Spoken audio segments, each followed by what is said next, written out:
My name is Jessica Chen. On behalf of the 9/11 Memorial and Museum, I would like to welcome you to today's program, We Were There. This program is presented by our partner organization, the 9/11 Tribute Center. The moderated conversation you are about to hear is a new addition to our auditorium programming, which also includes Facing Crisis, America Under Attack, a short film featuring original interviews with President George W. Bush, New York Governor George Pataki, and New York City Mayor Rudolph Giuliani. Unfortunately, the auditorium will be closing after this program for a special event. However, we do invite you to join us for a screening during another visit. The exhibitions at the 9/11 Memorial Museum are filled with first-person stories and the voices of people who experienced 9/11 and its aftermath. The recognition that history is written out of the stories of real people is at the heart of the mission of the 9/11 Tribute Center and the basis for We Were There. Our partners at the 9/11 Tribute Center created a video to tell you a little bit about their organization and the programs they offer. Following the video, we will be joined by our moderator, Judith Pucci, and two speakers from the 9/11 Tribute Center. Please keep in mind that there will be an opportunity to ask our speakers questions at the conclusion of the conversation. This program will run for approximately 35 minutes. Please note where your exits are located and turn off all electronic devices. No photography or recording of any kind is allowed. Thank you.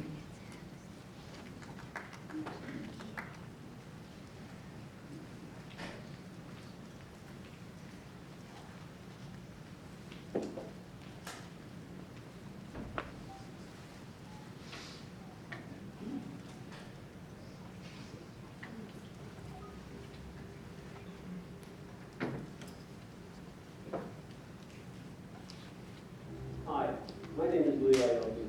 I'm the president of the 9/11 Tribute Center. I'm also a board member at the 9/11 Memorial Museum. The 9/11 Tribute Center was started almost a decade ago by myself and Jennifer Adams. We brought together people who were deeply affected by 9/11 and built a community that is devoted to preserving and sharing their 9/11 experience. We felt the need to give a voice to those people who had their voices stolen from them on 9/11.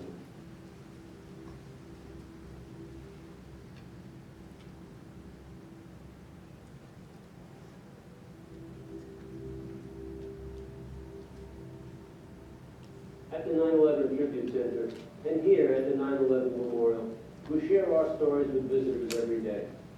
Our tour guides come from what we call the 9/11 community. They're all volunteers. They're either family members, rescue or recovery workers, survivors that came out of the challenge, volunteers from all over our beautiful country, or people that lived and worked in the area and were witness to things that nobody should ever see. I'd like to invite you to take one of our tours on the 9/11 Memorial by one of our Tribute Center guides. In a few moments, you're going to hear two of our guides tell a little bit about their personal stories. By sharing our stories, we help others understand the impact of 9/11. The Tribute Center is a place of healing, support, and a testament to our strength. We hope our stories inspire you to remember 9/11, and that you strive to make tomorrow a better day.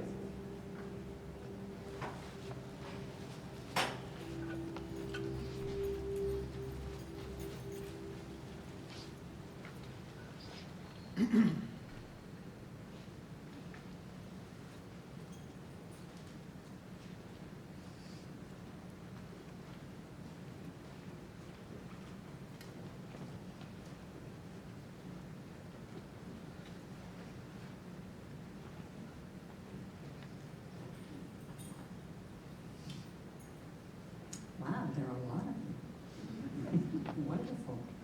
Welcome to you all. This is the 9/11 Tribute Center presentation of We Were There. And as Jessica told you, my name is Judith Pucci. I am a Tribute Center walking tour guide. As you heard in the film from Lee, the Tribute Center is people who have been directly affected by the events of September 11th. And we are a diverse group. We come from different backgrounds, different ages. In the normal course of life, many of us would never have met. Now we share a powerful bond. And the Tribute Center is our home base. It's where we find support, and it's where we tell our stories about what September 11th was like from the inside. So this afternoon, you are going to hear two of those stories, and they're going to be told to you by two of my fellow walking tour guides. Right next to me is Matthew Crawford, and next to Matt is Michael Smith. Mike is a New York City firefighter. He retired shortly after September 11th. Before he was a firefighter, though, for a number of years, Mike was a New York City police officer, and he was an emergency medical technician. If you're getting the impression that when there's something dangerous to do, Mike is the guy who raises his hand, you are correct. We're going to, oh, and Matthew, let me not forget Matthew. Matt is a construction worker. He is currently working on the transportation hub here at the Trade Center. That is the building that is directly next to the museum. It's sort of a dome-shaped building. So that's where he's working now. And as you will hear when he tells you his story, September 11th was a defining moment in Matt's life. But we're going to start with Mike's story. So let me just set the scene for you. The first attack took place just as, for the fire department, just as the night shift was ending and the day shift was beginning. So firefighters on duty and off, almost all of them rushed here to the Trade Center. Mike was on duty that day, so when the attacks began, he was already on his way to them. I'll let you take it from there. Thank you for listening to what I saw. As you can imagine, the entire city was shut down. There was nothing but emergency vehicles heading to the towers, ambulances, fire trucks, anything you could find to get to these towers to help. That's what we did. I was lucky enough to be in one of those. By the time I got to the North Tower, which was on fire, I heard this loud sound I'd never heard before.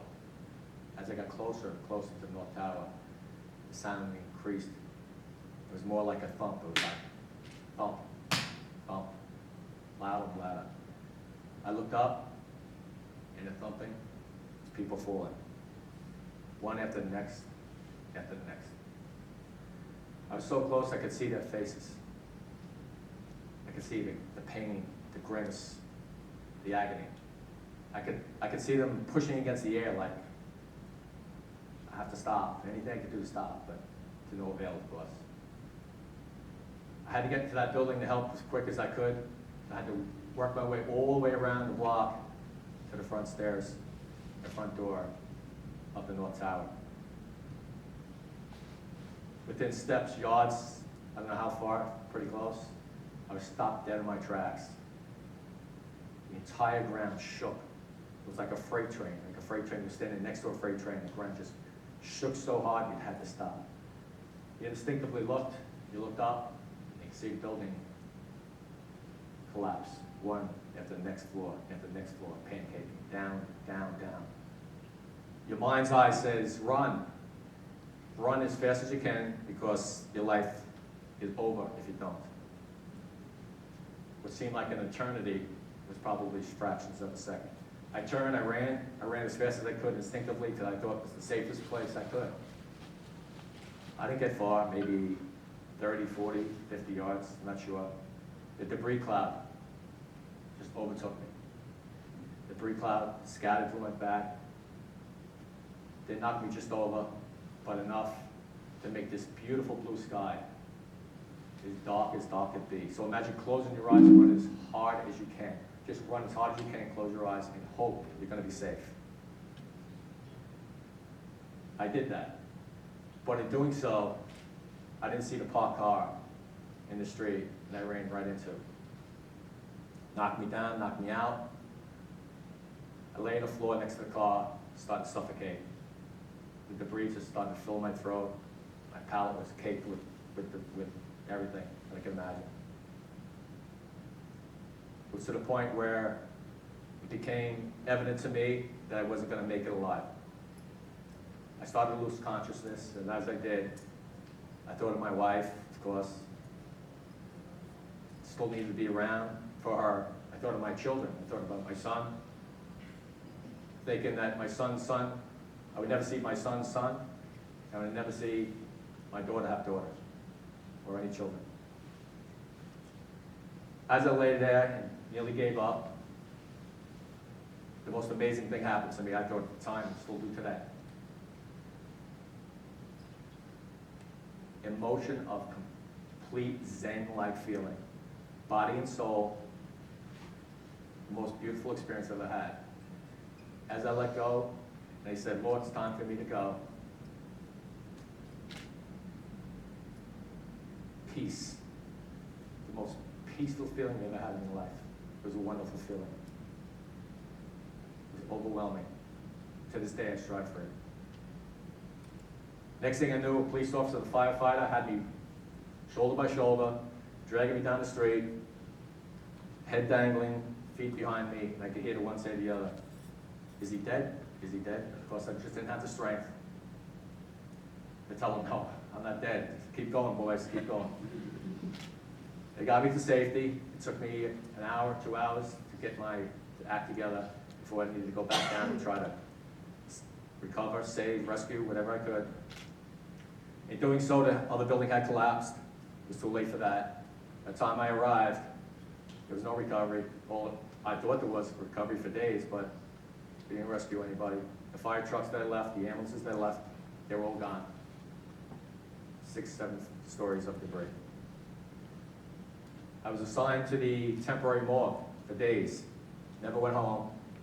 2, 3, 4, maybe 4 days, I believe it was. Right on site, it's a temporary morgue. And when I was there, on end, I said to myself, the first thing I'm going to do when I get relieved of duty is I'm going to go see my kids. My kids were both in high school at the time, both in the same high school. And I was relieved of duty 4 days later. And I headed on out to Long Island as fast as I could. Right into that high school as fast as I could. And went into the principal's office, and the principal said, what's the names? I'm going to go get them right away. She had no idea who I was, what my name was, but she knew exactly who I was and what I just went through. She got them all out, my daughter, my son. We hugged and kissed. We said, let's go see Mom. But as we got to the car, my daughter says to me, hey, Dad, you know, on the morning of 9/11, I had this like dream, I had this premonition. And she said, you know, I felt like you were someplace dark and someplace laying down in pain. I couldn't imagine what it was, but I knew you were going to be okay. And of course, we headed back into the car. I saw my wife again, and we hugged and kissed. And today, I'm so honored to tell you this story, but just as honored to be able to tell the story to my daughter's daughter and my son's son. Thank you.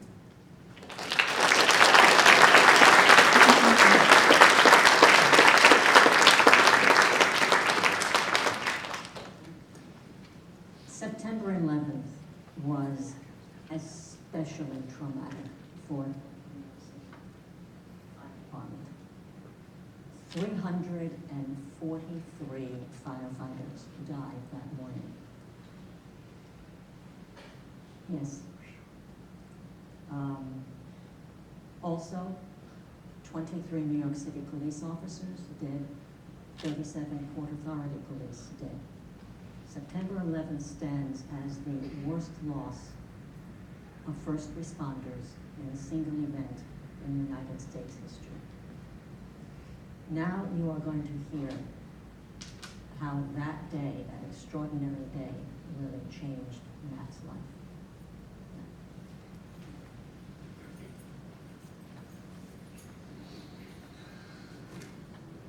Growing up in my mind, I lived with a Superman.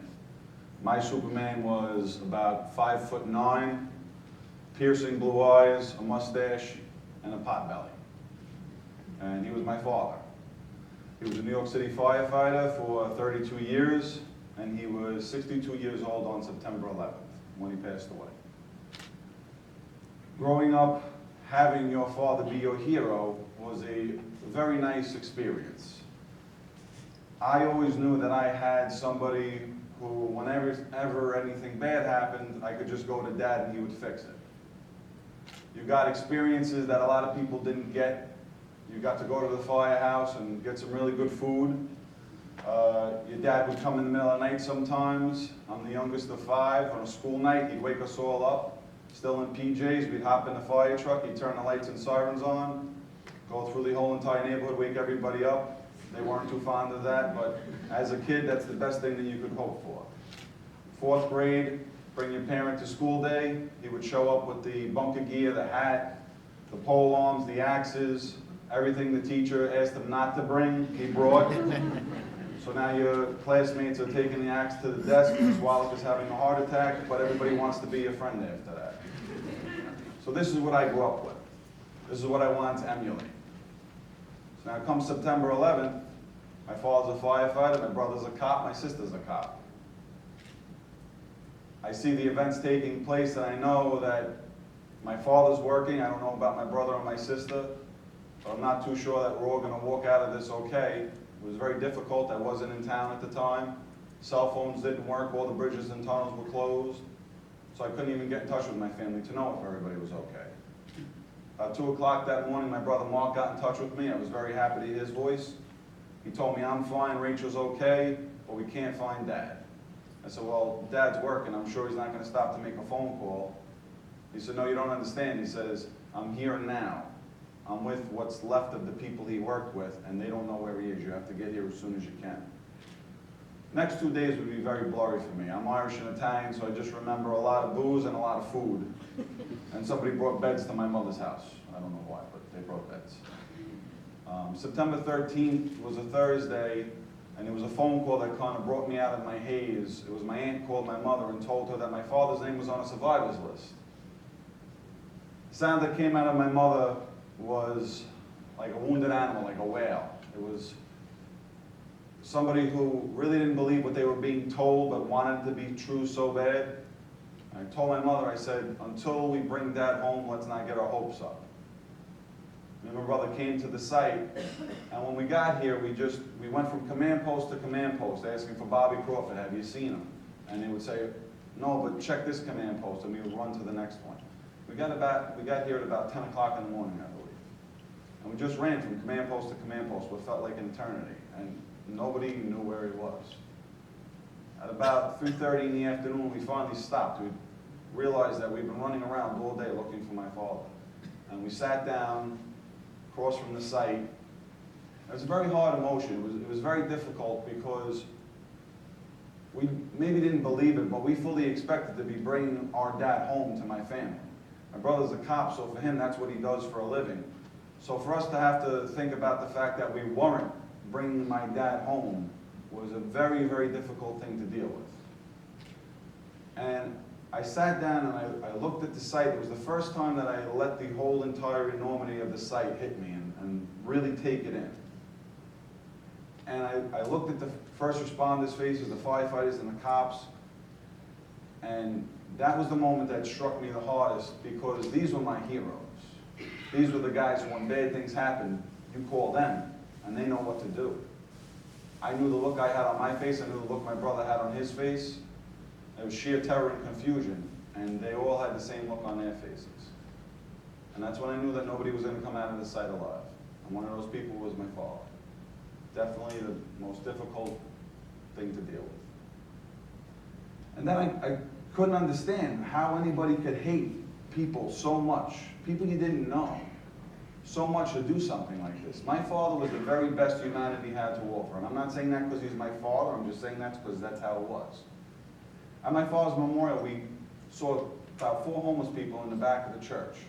My mother used to say my father could have worked for the CIA because you never knew what the man was doing. He would never tell you. And we went over to these homeless people and we asked them, are you here for Bobby? And they said, yeah. And we said, how do you know Bobby? He said, oh, he used to bring us food all the time. He never told anybody, not my mother, anybody, because he had a saying, if you did a good deed and you told somebody and you got credit for it, then it didn't count. And that's how he lived his life. We never knew the good things that he did. Because if you found out, then you kind of got credit for it, it didn't matter.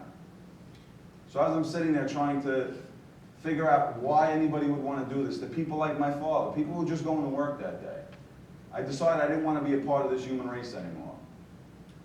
And as I was having that emotion, some lady who lived in the neighborhood, didn't know what she could do, rode up on a bike with a little basket in the front. She decided to get water bottles and make sandwiches and put them in a basket. Believe it or not, a peanut butter and jelly sandwich saved my life. Because the worst that man could do at this site that I was looking at was offset by a simple act of somebody making a sandwich and giving me a bottle of water to show that, you know what, as bad as we are, we're a lot better. Thank you very much.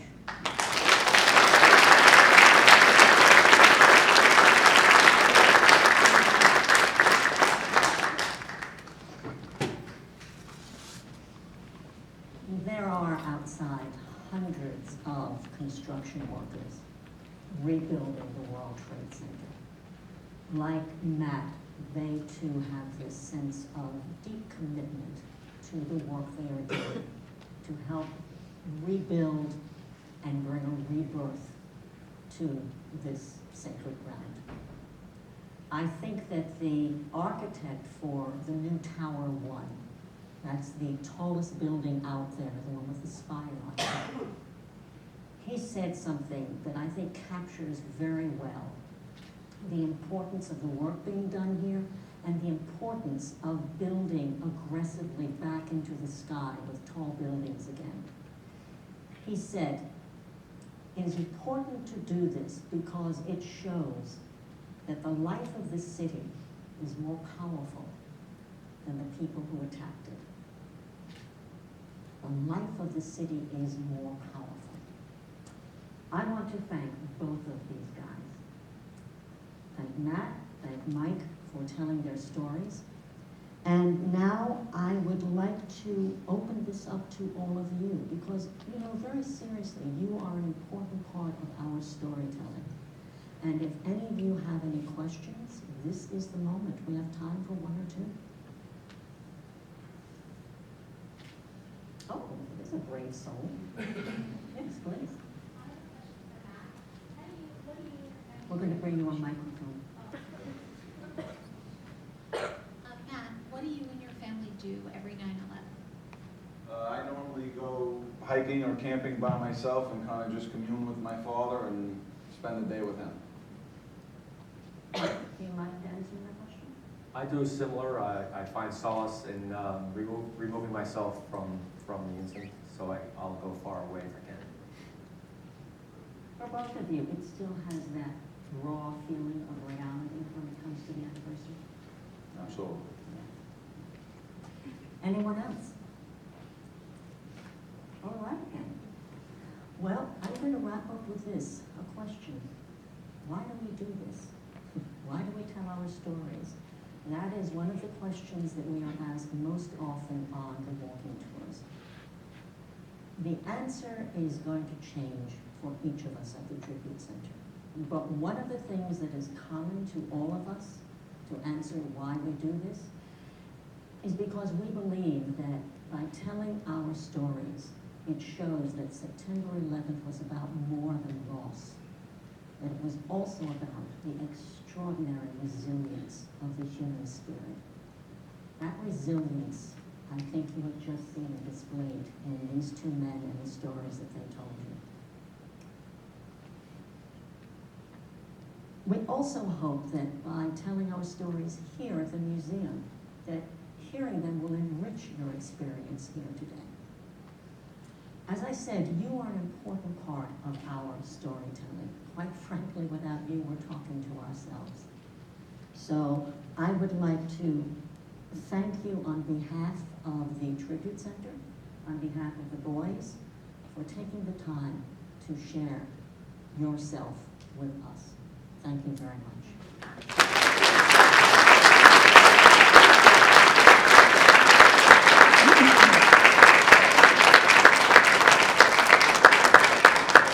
Because of what Jessica said to you before, that there is going to be a program coming up here, so we have to clear out a little faster than usual. If you would like to speak to